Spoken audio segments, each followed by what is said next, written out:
Hello, Periscope. Hey, Lois. Hadn't seen you in a long time. Me and Sherry was talking about you today. I hope you're well. Seemed like I hadn't been on here forever. It's only been since last week, though. Hello, Periscope. I'm on here for a quick second. Good. Glad you are. Glad you are. Hello, Periscope. I have been away for a few days. I've been on a fall break from the school I teach at, so that has been one reason why I took a break, took a pause for myself. I'm doing well, Lois. Thanks for asking. Thanks for asking. I'm sure I'll probably see you before this year is out. Sherry told me that she's been keeping you busy, or you guys have been busy together. So hello, Periscope. This is Delmar Johnson. I'm the president of Delmar Johnson Enterprise and your chief HR brain for hire. I miss you guys. I have not been on here probably since like last Wednesday, maybe. But we've been on our fall break. Yeah, it's really busy. I can imagine. I've been on a fall break, and I'm still on a fall break, but I decided to kind of pop in for a few days this week to do a short Periscope. I just left a meeting because I do be doing a presentation soon, and at a corporation here that I'm excited about, and we're going to be talking about Naya 04. Thanks for joining me.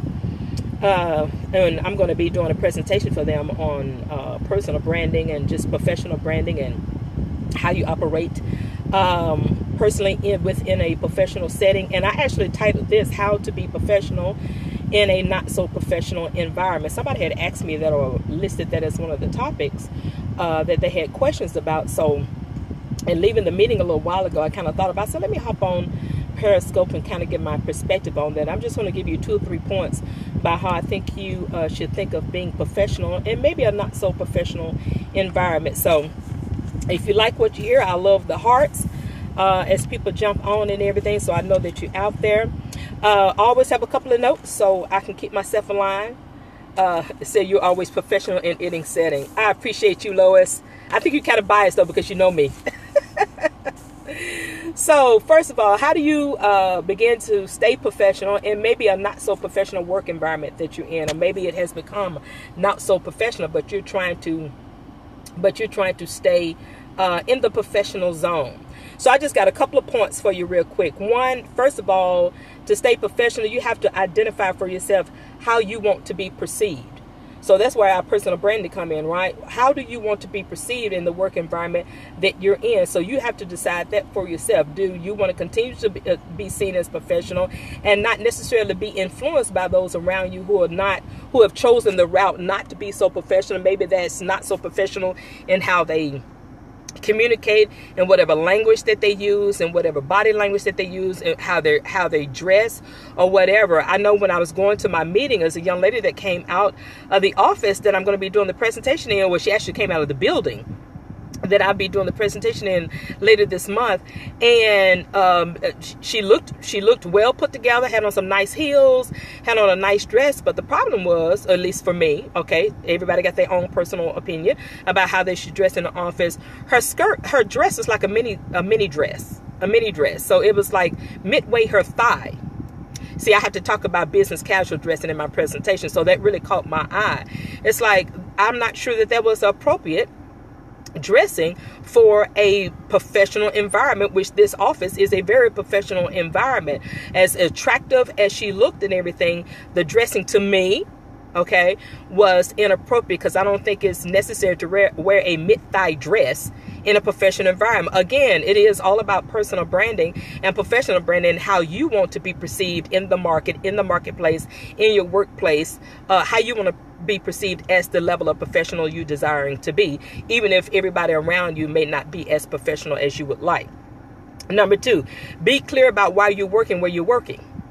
Okay, so we all have a choice about where we're going to work, right? For the most part, we have a choice if we're very strategic about where we want to work and what kind of environment we want to work in.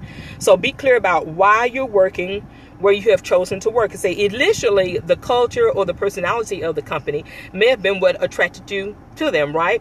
You know, you had a great interview and all this kind of stuff, and the perception that they put on was that they were a great environment to work in. There was a professional environment, but it's always the people that's within that environment that may wind up being not so professional. Not necessarily the culture of the company, but if it comes to the point where those that are in making decisions, or those who actually run the company or the head of the company don't necessarily address it, then you have to address it yourself about, okay, they're not exactly doing what I would do from a professional standpoint, but that doesn't mean that you have to step out of your professional character.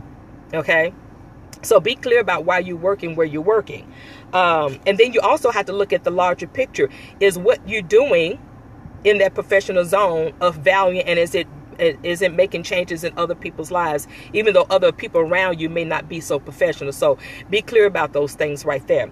Number 3, be mindful of who you communicate to. Be mindful who you allow in your space and in your circle, even in your workspace, because, you know, people can be messy. People can be messy in the workplace. So you have to really decide for yourself, okay, who do I want to be around? Who do you want to allow to be around you? Of course, we have to work sometime with people that are messy, but that doesn't mean you have to get caught up in whatever that messiness is. So these are just some quick thoughts that I had as I was leaving that meeting, and as I saw that young lady coming out of the building, about how do you maintain being professional in maybe a not so professional environment. Lois, I think it just was me and you today, but that's quite all right. Maybe somebody catch the replay. If it's of value, and like I said, these are quick tips today, just some thoughts that I had. If it brought you any value in the replay, please give me some hearts. That would be appreciated. So I hope you all have a great day. Again, this is Delmar Johnson, president of Delmar Johnson Enterprise, and your chief HR brain for hire. Just bringing you a few thoughts about how you could potentially, thank you for those last few hearts, how to be professional maybe in a not so professional environment. So you guys enjoy the rest of your Tuesday night, and I'm off for the rest of this week, but I think I'll come back and maybe give a few tips tomorrow about some thoughts that I'm having in the HR lane or in the career lane. So have an awesome Tuesday, and I'll see you tomorrow on Wednesday. Bye-bye. Oh, you know what? Let me tell you where you can catch me at, right? Connect with me on social media. I'm all over social media under HR Brain for Hire. That's on Facebook, Twitter, on Instagram. I'm under my name, Delmar Johnson, and you can check out my site, hrbrainforhire.com. Have an awesome day. Bye-bye.